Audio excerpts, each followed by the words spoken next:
Earth doesn't just support life, it reshapes it. Across oceans, mountains, forests, and deserts, life doesn't follow a single pattern. It bends, adapts, and transforms in response to whatever challenges it faces. And in some places, those transformations become so extreme that the results feel almost alien. From creatures that thrive without sunlight to ecosystems that exist in complete isolation, these environments reveal just how far evolution can go when pushed in different directions.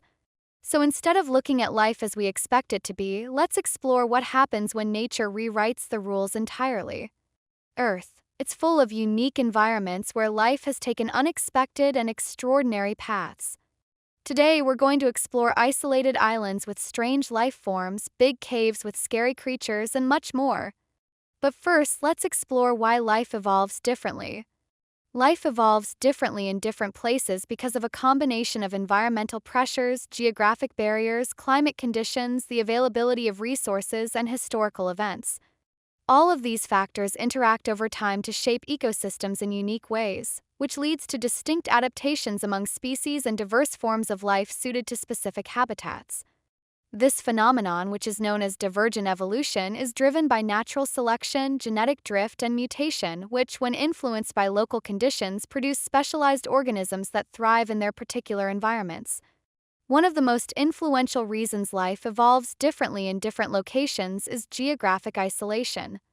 When populations of a species become separated by physical barriers like mountains, rivers, or large expanses of water, they're no longer able to interbreed. This isolation restricts gene flow, meaning that genetic material is no longer exchanged between the separated groups. Over time, this allows each isolated population to evolve independently. Without the mixing of genes from other populations, isolated groups can develop distinct traits that suit their habitats and eventually diverge to the point where they may become entirely new species.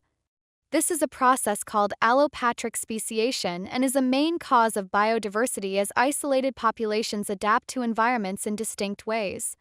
Environmental pressures and climate conditions are another major influence on evolution. Temperature, humidity, rainfall, soil composition, and other factors vary widely across the planet, and these differences in conditions lead to unique pressures on local species. In regions with extreme climates, whether cold, dry, hot, or wet, organisms will develop highly specialized adaptations. Animals in colder areas, for example, may evolve thicker fur or layers of fat to insulate against the cold, while in warmer environments they may adapt by developing efficient cooling mechanisms or reducing their need for water. Resources also play a role, as the availability of food, water, shelter, and breeding sites affects the competition and cooperation between species. In environments where resources are plentiful, competition may be less intense, allowing for the coexistence of several species with similar ecological roles. But when resources are limited, species may evolve specialized feeding habits or behaviors to exploit different parts of the available resources, and reducing competition. This adaptation to specific resources is known as niche differentiation, and it allows a number of species to coexist by occupying slightly different roles within the ecosystem. Historical events like climate shifts, volcanic eruptions, the movement of tectonic plates, these also have effects on human evolution by altering habitats and isolating or displacing species. When environments change quickly, species have to either adapt to the new conditions or face extinction. Major climatic shifts like glacial periods or prolonged droughts have historically led to mass migrations, forcing species into new habitats where they face different survival challenges. Volcanic eruptions and tectonic activity can also isolate population by creating barriers like mountain ranges or new islands, which can, again, drive rapid adaptation and speciation in the affected area. These processes all take place around the world, but there are some places where a combination of factors have led to evolution going in different directions to elsewhere, and they're some of the most biodiverse and unusual ecosystems of all. Let's have a look at some of the most unique places for biodiversity. Let's start with the Galapagos Islands. The Galapagos Islands, which are off the coast of Ecuador, are a unique archipelago that's probably the most famous in the world for biodiversity. These volcanic islands are home to species that aren't found anywhere else on Earth, and there's a reason why studying the animals here has been so important to the discovery of evolution in the first place. One of the main reasons life has evolved so differently here is their geographic isolation. The islands are about 620 miles or 1,000 kilometers from mainland South America, creating a barrier that's prevented many mainland species from reaching the islands. This isolation led to the phenomenon of adaptive radiation, where species diverge rapidly into a variety of forms and functions to occupy different ecological niches. Charles Darwin famously saw this process with the Galapagos finches, which evolved different beak shapes to exploit the variety of available food sources.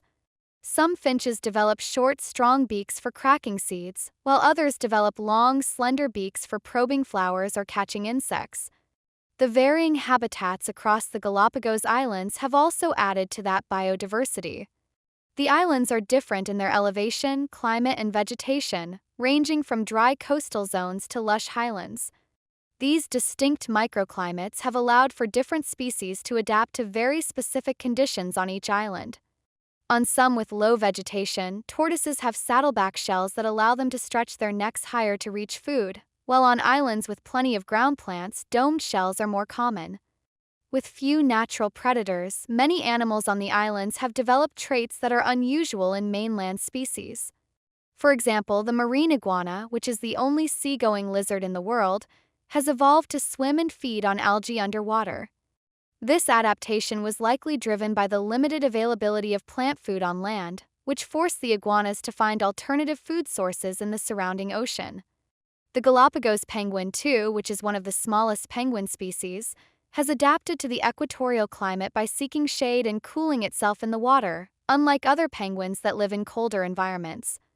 The Galapagos Islands' isolation and habitats have made them a cradle of evolution, where each species has had to adapt to a unique combination of environmental pressures, leading to the creation of entirely new forms and behaviors.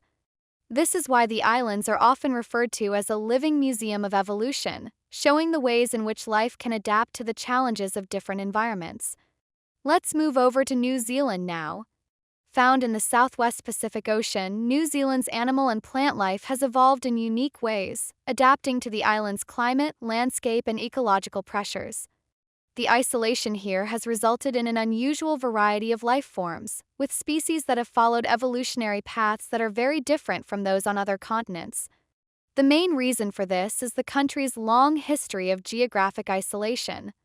The landmass separated from Gondwana, the ancient supercontinent, around 80 million years ago, which means that its species have been evolving in isolation for extremely long periods of time.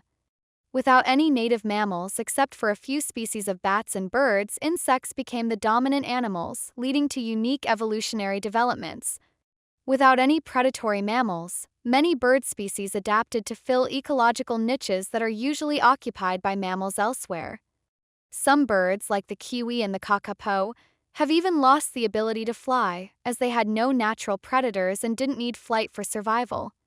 Country's geography and varied climate have also played key roles in its ecological diversity. New Zealand's landscapes range from temperate rainforests and alpine regions to subtropical areas and grasslands, each of which supports unique species. The beech forests of the South Island, for example, are home to unusual mosses, fungi, and insects that have adapted to cooler climates, while the kauri forests of the North Island feature enormous ancient trees that can live for over 1,000 years. This wide range of ecosystems within a relatively small area has led to the evolution of species highly adapted to specific environments. Many plants here developed adaptations to survive in an environment where the main herbivores were large birds, not mammals. So, for instance, some plants evolved tough, spiny leaves or dense clusters as a defense against the moa, which was a giant flightless bird that once lived on the islands. When humans introduced mammals like rats, possums, and stoats, New Zealand's native species weren't at all equipped to deal with those new predators, leading to the extinction or endangerment of many native species. Today, New Zealand's biodiversity remains both a point of pride and a conservation priority.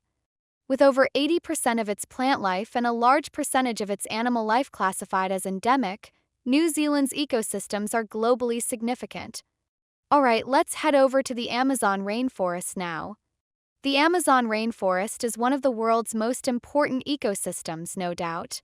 Covering an area of over 2.1 million square miles or 5.5 million square kilometers across South America, it is the largest tropical rainforest on Earth and home to around 10% of all known species.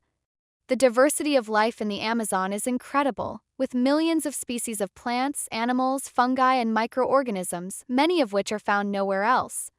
One of the main reasons that life has evolved so differently there is its age and stability as a tropical rainforest. This region has been mostly unaffected by ice ages and other major climate events for tens of millions of years, which has provided a stable environment for species.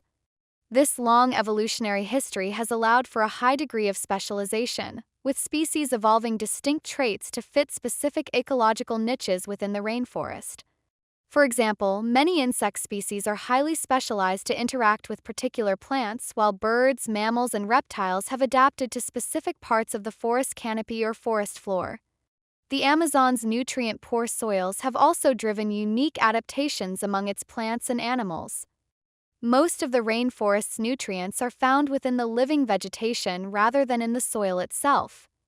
As a result, plants have evolved efficient mechanisms for nutrient recycling, such as symbiotic relationships with fungi that help them absorb nutrients more effectively.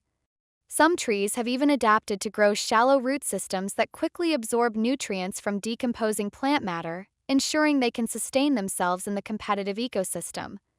And the Amazon is also an important place because of the way species have developed relationships with one another. These interactions, known as coevolution, lead to an ever-evolving arms race between plants, herbivores, predators, and parasites. For example, certain plants have developed toxic compounds to fend off herbivores, while insects and animals have adapted to tolerate or even make use of those toxins. The result is a constantly changing ecosystem where species are continually adapting to each other's defenses and strategies. Let's head over to the coast of Africa and Madagascar. Madagascar is a biodiversity hotspot that's located off the southeast coast of Africa and has been isolated from mainland Africa for about 88 million years, allowing life to evolve independently and resulting in one of the highest rates of endemism on the planet. Roughly 90% of the island's plants and animals are found nowhere else, and it has a wide range of different habitats, from tropical rainforests to spiny deserts. It's Madagascar's isolation that's the main reason for this. When it broke off from the ancient supercontinent Gondwana, the land that would become Madagascar drifted into its current position in the Indian Ocean and separated its ecosystems from those on the mainland. This prevented the influx of any new species from Africa or Asia and allowed the species that were already on the island, or those that arrived by rare events like storms or ocean currents, to evolve without competition from the mainland animals.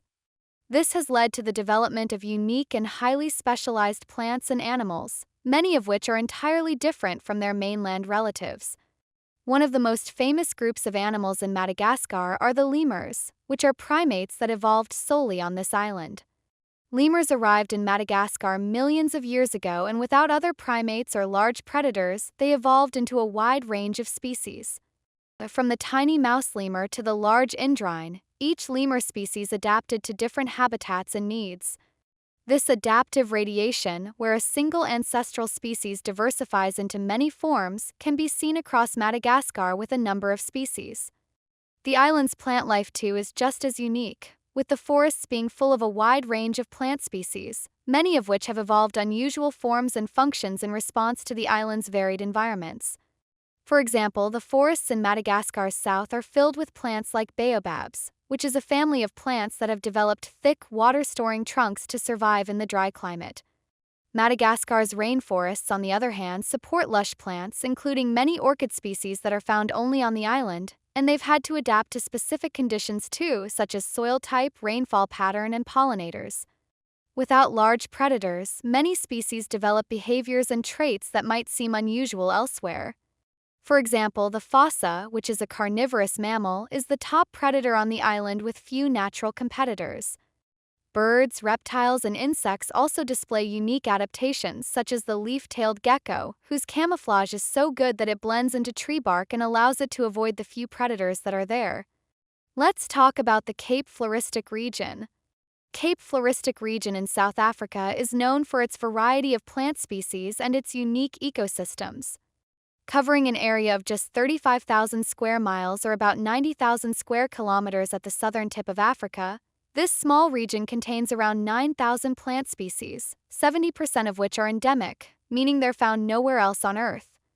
This high level of biodiversity is down to a mixture of its location, varied geography, unique climate, and specialized soil types. Geographically, the region has been isolated by the ocean to the south and the arid Karoo and Kalahari regions to the north, which has limited the movement of species in and out of the area. One of the other factors influencing evolution in the Cape Floristic region is the Mediterranean climate, which gives it wet winters and dry summers.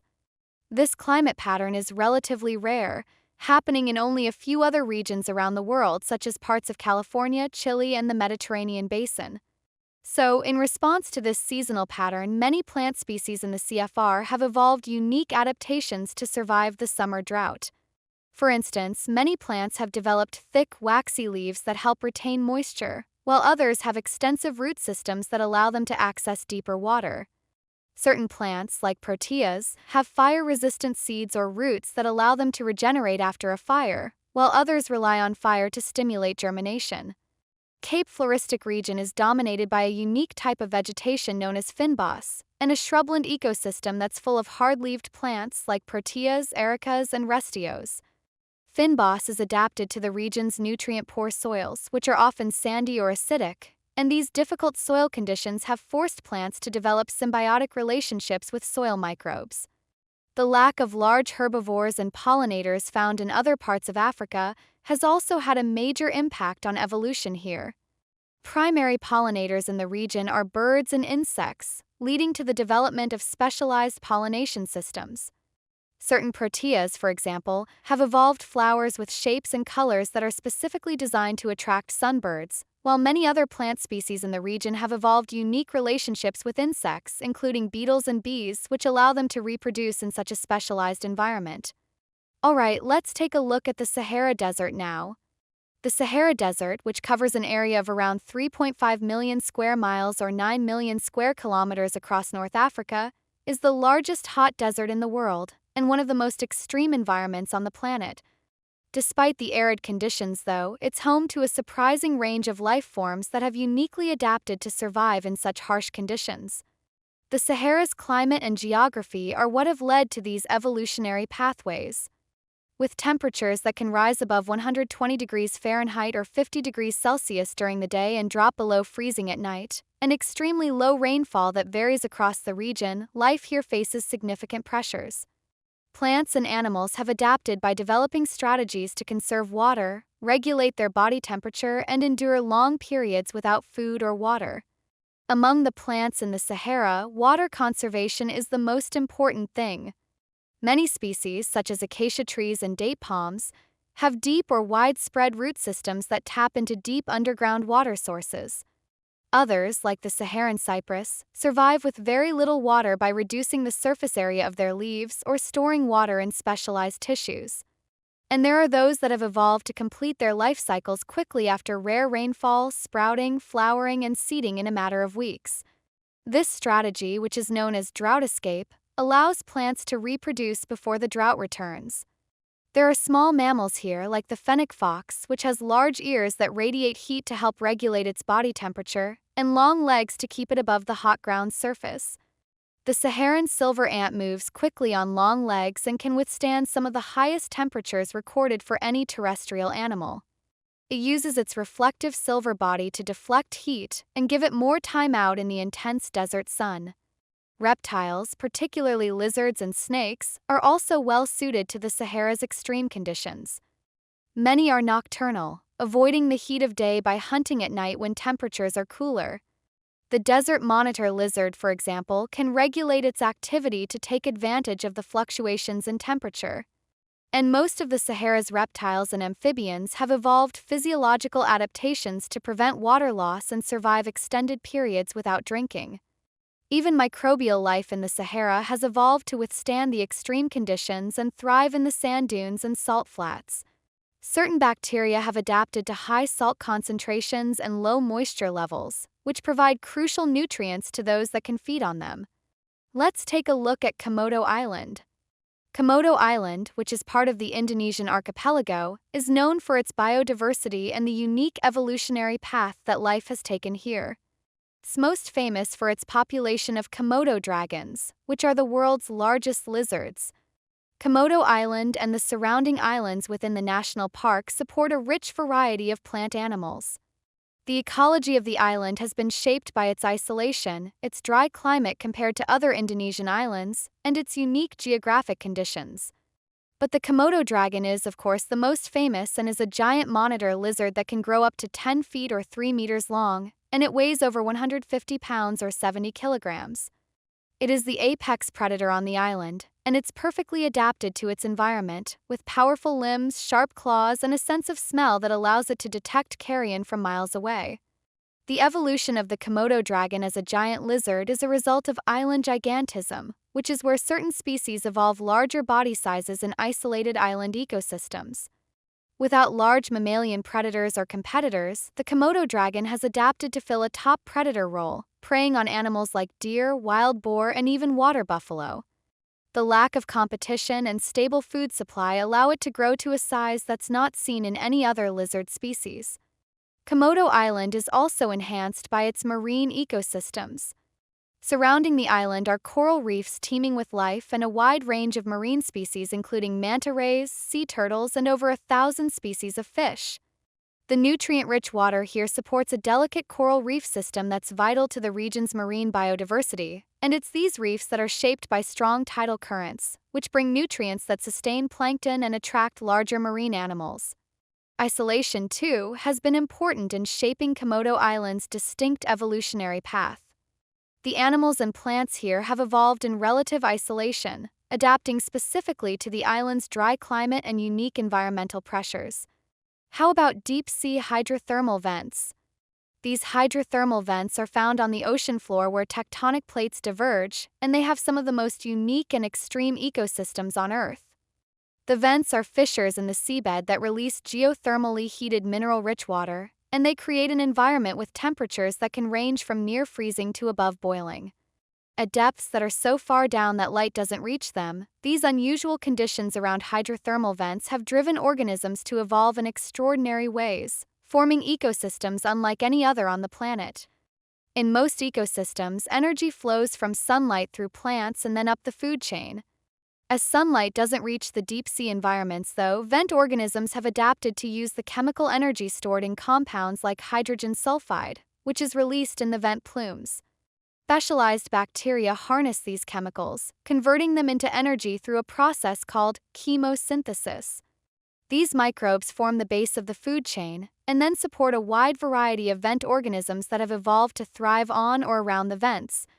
Tube worms, for example, have no digestive system and rely entirely on a symbiotic relationship with chemosynthetic bacteria that live within their bodies.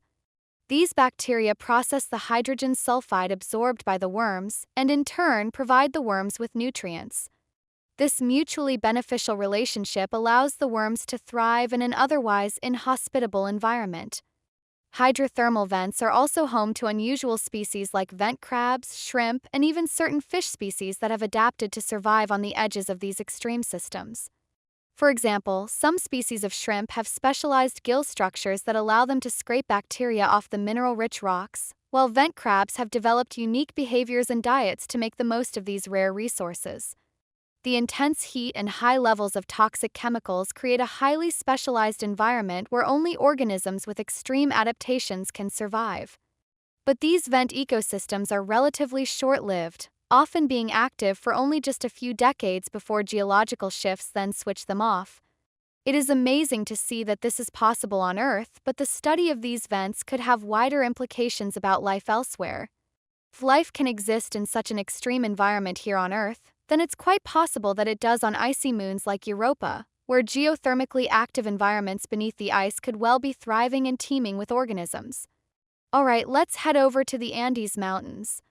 The Andes Mountains, which cover a distance of over 4,300 miles or about 7,000 kilometers along the western edge of South America, is one of the world's most biodiverse regions. From the tropical rainforests at the base to the cold, rocky summits, the Andes have a surprising variety of climates. The main reason life has evolved so differently there is because of the region's extreme variation in altitude and climate zones. Each elevation offers distinct environmental pressures such as temperature, oxygen availability, and moisture levels, which require unique adaptations for survival. For example, plants and animals in high-altitude zones have to cope with low oxygen levels, cold temperatures, and intense sunlight, which has led to the development of specific physical traits. At lower elevations, the Andes are covered in dense cloud forests, which thrive on heavy rainfall and mist. These forests are home to various bird species, orchids, and amphibians, many of which are found nowhere else. Amphibians, like tree frogs, have adapted to the moist climate and can only survive in those specific conditions. The Andes' middle elevations are home to unique plants, too, that thrive in grasslands and open areas.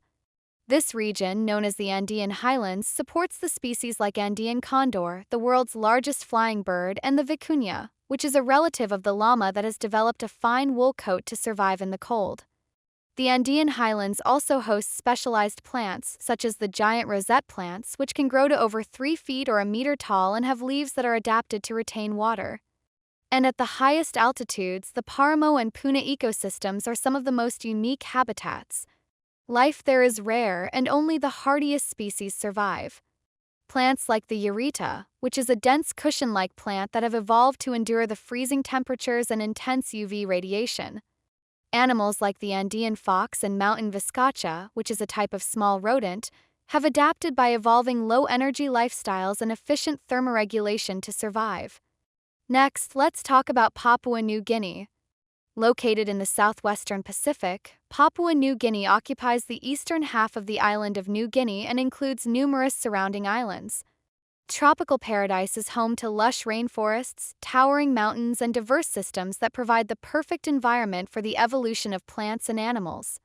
Its incredible variety of life is largely due to its geographic isolation and its varied landscape. New Guinea split off the Australian continent millions of years ago and created its own separate environment where the species could evolve independently. Around 2/3 of the country's plants and animals are endemic, including many birds, mammals, reptiles, and amphibians that have developed unique traits that are suited to these surroundings. It's the bird species that are particularly impressive, though.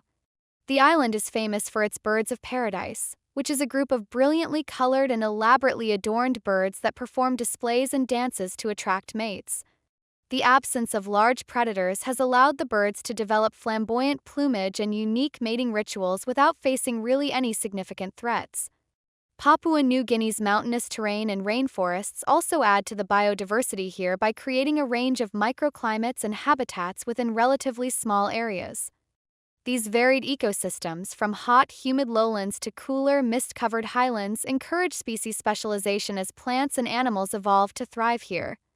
Along with those birds, Papua New Guinea is home to a variety of unique mammals, including tree kangaroos, which have adapted to life in the rainforest canopy, and the echidna, which is a monotreme that lays eggs but feeds its young with milk.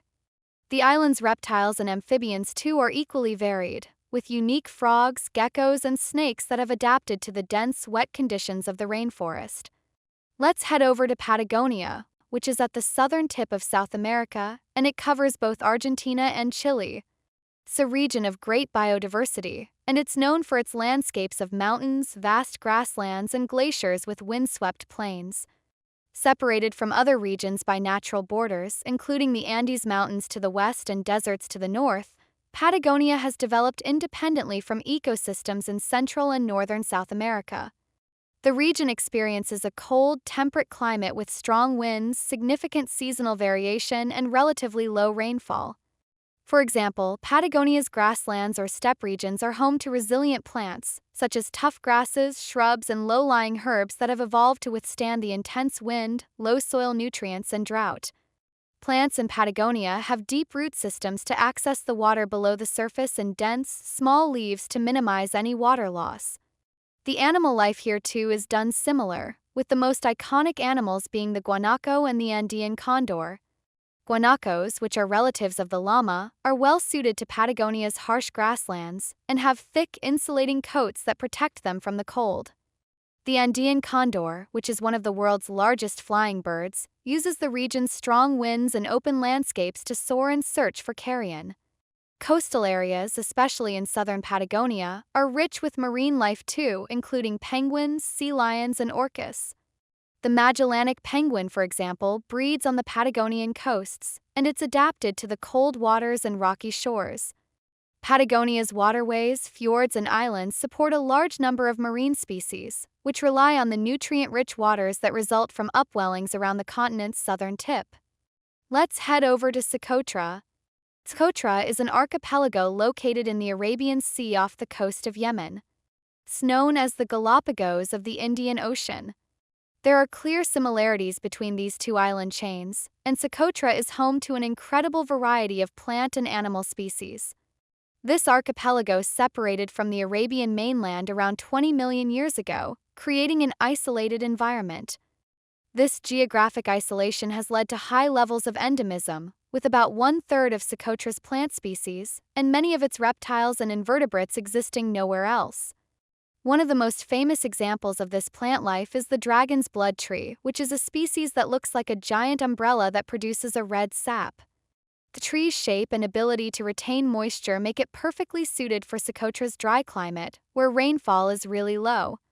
As for the animals, the island lacks large mammals, but it's home to a variety of reptiles, birds, and insects that have evolved to fill ecological niches. Socotra is particularly rich in reptile diversity, with a large number of endemic lizards and geckos that have developed specialized behaviors.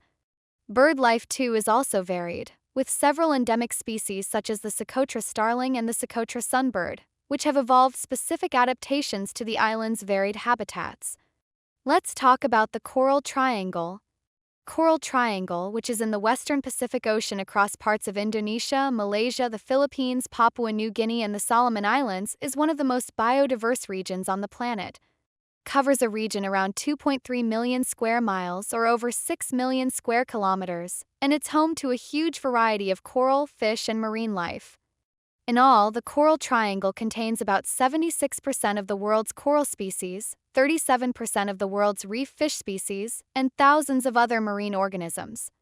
The area's underwater landscape, including thousands of islands, extensive reefs, seagrass, meadows, and mangrove forests, creates a wide variety of habitats.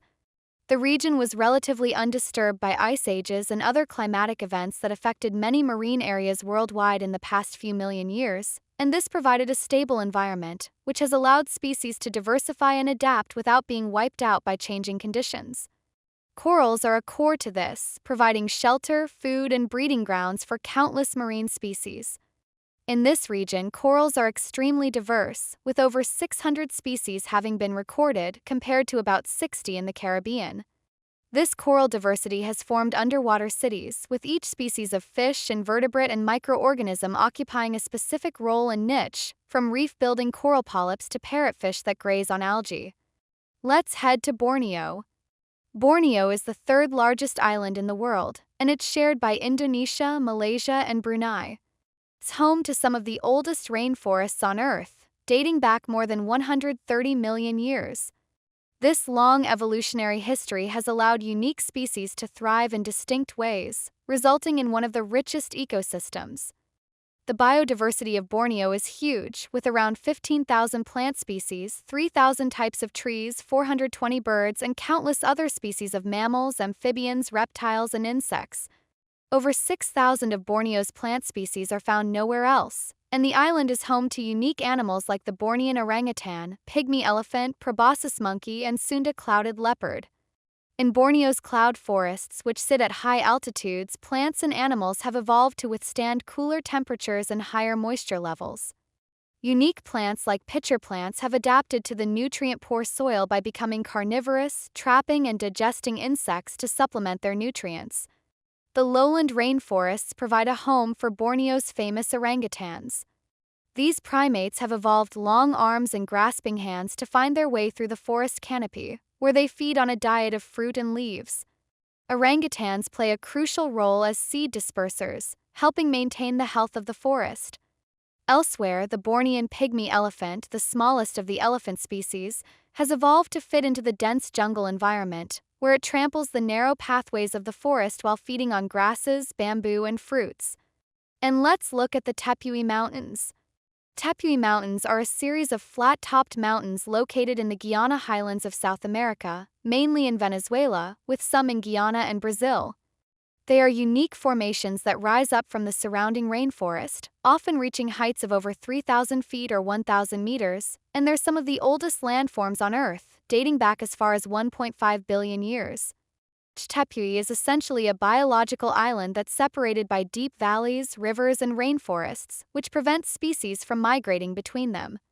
Around 65% of the plant species found on the Tepuys are endemic, existing only within this region. Tepuys experience colder temperatures, higher rainfall, and intense cloud cover compared to the surrounding rainforest. The harsh conditions on these plateaus, such as frequent rain, nutrient-poor soil, and strong winds, have driven species to adapt in unusual ways. Carnivorous plants like the sun pitcher plant and sundew are often found on tepuys, for example, where they rely on these specialized strategies to thrive. Amphibians, reptiles, and small mammals are common on these summits, many of which are unique to these plateaus. Tepuy tree frog and various types of lizards have evolved to live specifically in the rocky, misty landscape. Bird species too, including the rock-dwelling Guinean cock of the rock, also live in the mountains where they've adapted to the cool, damp climate. So, let's wrap it all up. No matter where you go on the earth, life has found a way not just to survive but to thrive. It shows just how adaptable life is, and while it makes it far more likely that we'll find life elsewhere in the universe, it's most importantly a reminder of how varied and wondrous that species on our own planet are. There are still many more regions to explore to understand their ecosystems more fully, so plenty of strange and bizarre creatures are just waiting to be discovered. What makes these places truly fascinating isn't just how different they are, it's what they reveal about life itself. Every extreme environment, every isolated island, every hidden ecosystem is part of a much larger story. A story that shows life isn't limited by conditions, it's defined by how it responds to them. And while we've explored some of the most unusual corners of the planet, this is only a fraction of what exists. There are still countless environments evolving in ways we don't fully understand yet. Which means the next strange ecosystem, the next unexpected species, or the next breakthrough in understanding life could be waiting anywhere. And that's what makes this world far more extraordinary than we often realize.